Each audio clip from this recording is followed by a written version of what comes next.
Okay, so yun. Inyo, what's up mga kabagis, Jubilito TV Official, at eto na naman pumuli ang isang edisyon ng ating reaction video mga kalingap at kabagis, no? So for today's reaction video, point of view lang po ito mga kalingap at kabagis. Dito nga po sa usap-usapan regarding po dito sa isang kumakalat na di umano, no, ay nagpapakilalang Jenny Oco, mga kalingap at kabagis, no, na kung saan ay mayroon po siyang mga binanggit doon sa live ni Kuya ni Canoli Vlog, yung pong isa sa mga major sponsor po ni Joy Diwata, na ang sinasabi niya nga daw po doon ay parang pinagplanuhan daw po ng Team Brooks at ni Kalingap Dan na paasahin, no, yung pong mga sponsor. Yung po yung pinakabuod nung comment na yon, mga kalingap at kabagis, at parang ang lumalabas po ay binibigyan niya ng minimitsahan niya yung bugso at damdamin ng mga Joynatics, no, doon po sa comment na yon.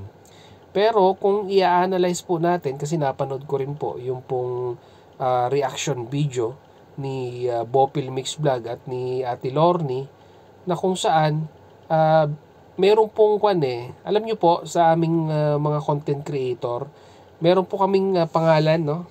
Like for example, Jubilito TV Official. Pag titignan po ninyo sa baba, ay andun po yung parang namin, parang pinaka-ID namin, no, mga kalingap at kabagis, no, na in my case, makikita nyo po at Jubilito TV, which is nakikita nyo na po ngayon yan mga kalingap at kabagis, no, pag tayo po ay nagko-comment sa live section, hindi na po lumalabas yung pinaka main na pangalan ng ating YouTube channel, bagkos yun na pong YouTube ID na lang po ang lumalabas, no.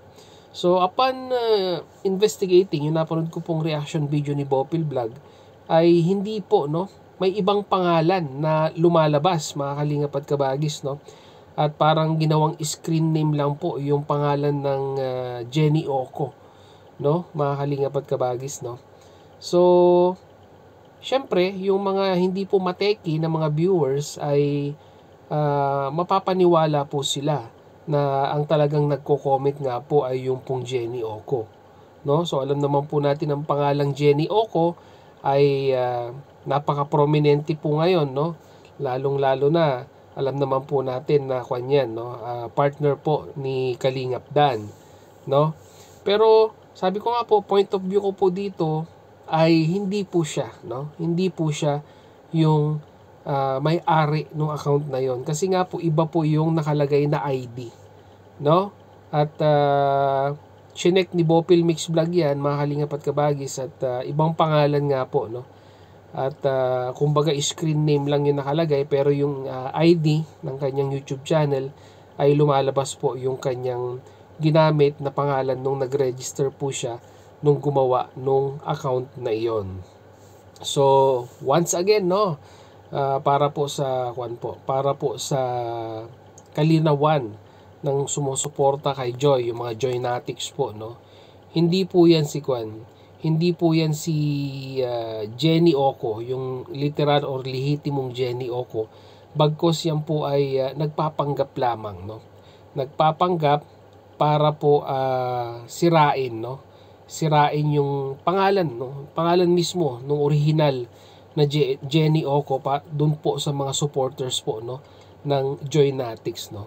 So nakakalungkot lang dahil syempre po, no, kredibilidad, pangalan ng isang Jenny Oco yung ginamit niya, at hindi niya po inisip na ito pong mga ganitong galawan po ay masasabi po nating libelous, no, impersonation, no, mahaling apat kabagis, na masasabi po nating may karampatang parusa po, no, sa ating batas diyan po sa Pilipinas, no.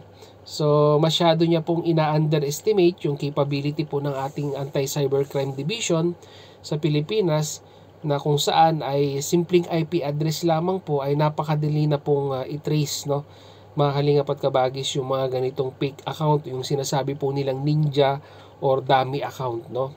So kung ipupush po ito ng pamilya po, no, ng yung ipupush po ng pamilya nila Jenny Oco na sampahan ng kaso tong individual na ito, ay napakadali pong i-trace, no. So happy siya ngayon ay pag nasampahan po siya ng kaso ay iyak later, ika nga, no, dahil gumagamit siya ng isang prominenteng pangalan na hindi niya po iniisip na may consequences po ito, no, na mabigat po ito, no, sa batas po natin sa Anti-Cybercrime Act dyan po sa Pilipinas, no.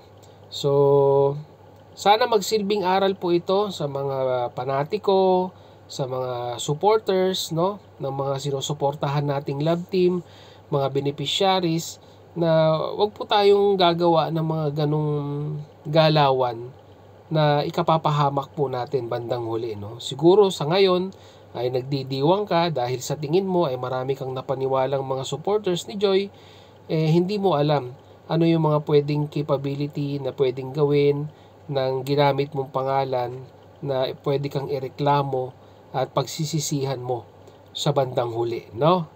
At sa mga supporters po ng Joynatics, maging mapagmatsyag po tayo, no, sa mga individual na nagko-comment, gumagawa ng mga fake account para makapanira ng kapwa, dahil minsan ay nadadala ng ating emosyon at hindi po natin inuusisa or binubusisi yung mga bagay-bagay bago po tayo nagko-comment, no. Kumbaga madali tayong mapaniwala, mga Kalingap at Kabagi, sa mga bagay-bagay na nakikita natin.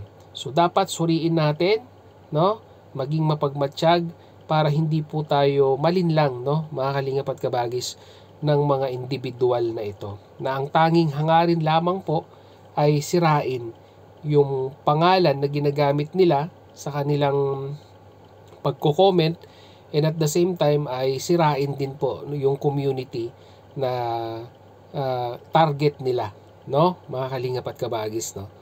So mabuti na lamang po, no, naging mapagmatsyag yung mga kasamahan po nating reactors at nahuli agad nila, no, na hindi po yan yung original pong account ni Jenny Oco, no, mga Kalingap at Kabagis, at isang impostor at isang mapaglinlang na individual, no, mga Kalingap at Kabagis. So yun lang po ang ating point of view dito sa issue regarding nga po dito sa nag-comment, no, sa live po ni Kanoli Vlog, na isa sa mga major sponsor po ni Joy Diwata. So yun, hanggang dito na lang. Jobilito TV Official po. Subscribe nyo na po pag hindi pa po kayo nakasubscribe. As I always say, peace, God first. God bless po. Bye-bye.